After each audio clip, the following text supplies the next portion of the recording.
How would you feel about a button that filters out all political subreddits on the popular r/r/all page?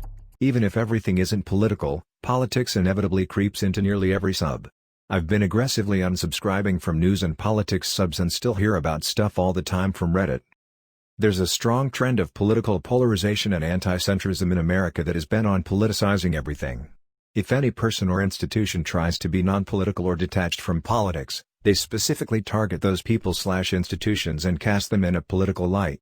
Sports, Christmas, you name it, anything that is considered too widely beloved or irrelevant to politics is specifically targeted and politicized.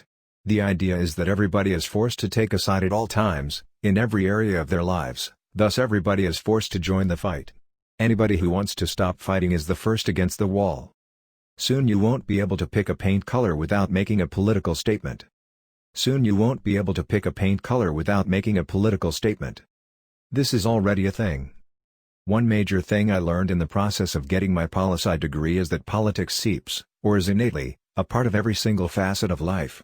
Avoid the news at your own, and everyone else's, peril. Edit, yay, an award. Thank you. The way my government teacher said it was this. You may not care about politics very much. But your boss does, or your landlord does, or your neighbor does. Are you okay with them voting for their self-interests and not yours, your voice going unheard? If you're okay with that, don't vote or pay attention to politics. But if you want to be sure you are heard, that your interests are also represented, even just a little, pay attention and vote. Well yeah.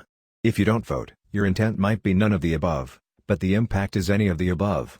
So think about the impact of your choices when you're making your decisions. Not voting is the ultimate I don't care to politicians. Even if you're in a deep color area that you don't agree with and your vote won't change a damn thing, still vote. Because without you voting, your representative literally views that as I can do anything and they won't vote. Whereas you voting shows them that there are people out there that they have to pay attention to. One major thing I learned in the process of getting my poli-sci degree is that politics seeps, or is innately, a part of every single facet of life. Avoid the news at your own, and everyone else's, peril.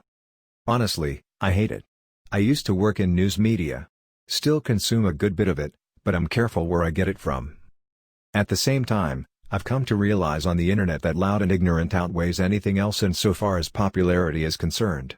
I talk with my close friends about politics, who come from various points across the political spectrum. But we all realize that most others aren't like us. People would rather just be told by everyone around them that they're right than be challenged and reach any well-thought-out compromise.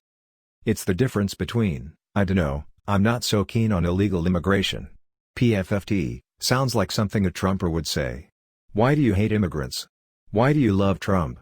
You know he's a fucking racist, right? I bet you voted for that fucking racist. You're a racist. You're literally ruining America. And, I dunno, I'm not so keen on illegal immigration. Why? Man, the internet really did fuck us in a way, huh? Internet just enforced some things we have in us naturally. We like to be right, as you mentioned, we like to be apart, we, actually, like to be enraged, it gives us dopamine boost. The network just made it really easy to find a bubble to stuck in. And bubbling promote team thinking, and, therefore team identification, and, therefore demonization of other teams. This is a very simplified explanation, of course, but we got too used to 140 characters limit. The reality is Americans hold much more moderate views, and many views that conflict with others in a party platform. People who wanted Obamacare might have been anti-globalization. People who don't want to ban abortion may support free trade. The weird tribalism and adopting of platforms of your party just annoys me. I get that. Hell, my political views do generally tend to skew more left, but I don't just run away with my views toward the far side of the field like many tend to do. Also, I'm from the South, so. You know, even though I hold more liberal positions as a whole, I also hold some pro-gun views and because of that I'm pretty much alienated by most people from the left. Skeptical. Then liberals hear that I voted third party in the election, because I thought both Clinton and Trump were dogshit, and apparently I'm the reason that Trump got elected and America is in the toilet. I mean, fuck, the conservatives down here never told me I was responsible for Obama when they heard I voted third party in 2008 and 2012. But that's not the same thing. Hate and views unfavorably are not equivalent. If you really feel hate towards a given candidate, you should be taking a hard look at whether you feel that way because you did the research on their views and history, or if you're just buying into the tribalism and negativity. Besides that, you can view someone's politics unfavorably and still decide to vote for them because it's the most strategic use of your vote. They may not be the candidate that aligns with your views, but they might be the candidate that's most likely to hear you out when you try to sway them to your side on the issues you care about most, or the candidate who will fight the hardest for the few issues that you do align on. Generally, I'll do some research and find a candidate in the primaries for at least one party that I like and might actually vote for. This year it was Yang. In 2016 it was Jim Webb, D, and Kasich, R. My guy never wins. 2016, though. Holy shit. If they hadn't changed the rules for debate consideration after Perot in the 90s, a good third-party candidate could have really shaken things up. Even if you don't want to involve yourself with politics, politics will involve you regardless. It's just a fundamental truth, there's no point in avoiding it. I started watching PBS NewsHour and ignoring most of the major media news outlets. PBS seems the most unbiased and fact-based to me. I definitely still pay attention to what is going on. Just, outside of my surprisingly politically diverse friends group, I don't really talk to people much about politics anymore. I started watching PBS NewsHour and ignoring most of the major media news outlets. PBS NewsHour is great. For online information, Associated Press is often about as unbiased as you can come. Many news agencies use their original reporting to build upon. Reuters is also fairly neutral. For 24-per-hour TV media, I tend to watch BBC News and France 24. You get a good scope on world news and they're generally less biased than the rest in my experience. Al Jazeera English used to be amazing, but they've been slipping lately.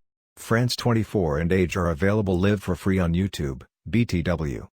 Edit. Funny story, when I was still working at the paper, my roommate was learning French.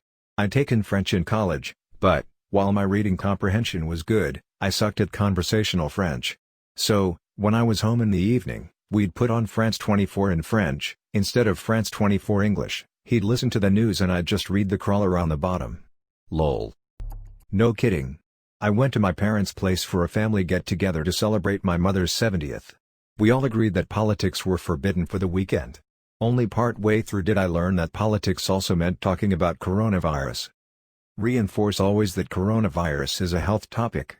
If they think it's politics, they're welcome to concede they feel their medical health is politics, and they can leave your discussion about human health.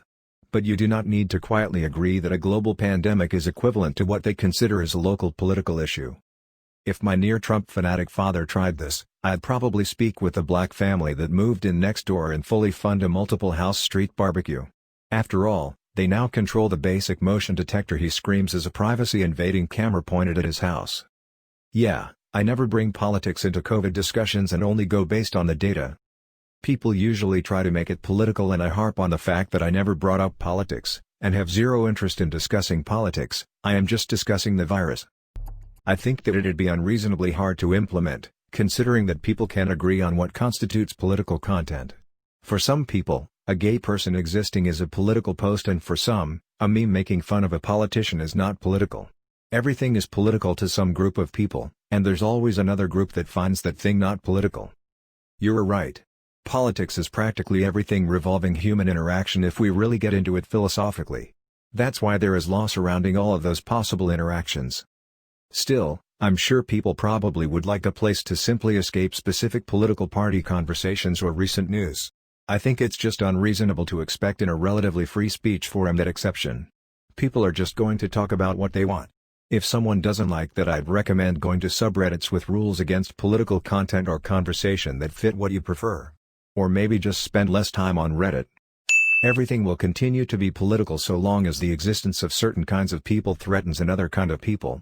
So, not wanting to hear about politics is something a lot of people can't really afford to do and is quite a privileged mindset. But of course this is American politics.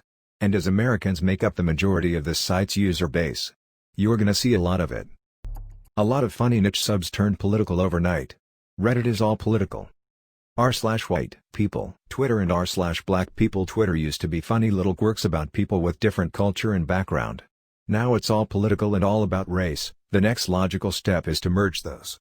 r/aberring dystopia used to be about stupid tech in our daily life, now it is all political as well.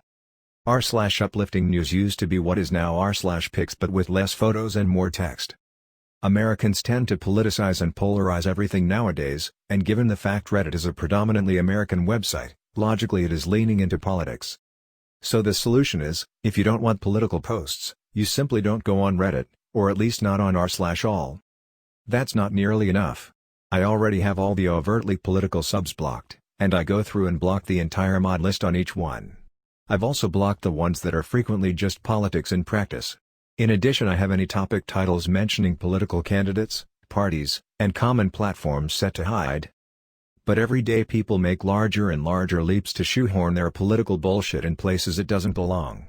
I saw a thread about fucking Microsoft Flight Simulator get deviated into a healthcare debate the other day. It's unavoidable.